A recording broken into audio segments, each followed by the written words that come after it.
ডিপ্রেশনে ভুগছেন, পেরেশানিতে আছেন, খুব বেশি দুশ্চিন্তায় আছেন, কোনো কিছু ভালো লাগছে না, আল্লাহর সাথে একটু কথা বলেন। আল্লাহ, আপনি আমার সৃষ্টিকর্তা, আপনি আমার মালিক, আপনার কাছে আমার ফিরে যেতে হবে।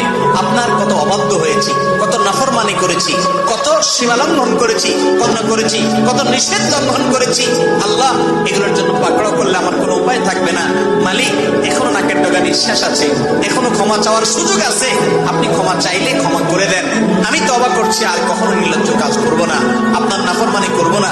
আপনি আমার অমুক পাপটা মাফ করে দেন, তমুক পাপটা মাফ করে দেন, আমাকে পাপ থেকে বাঁচায় রাখেন।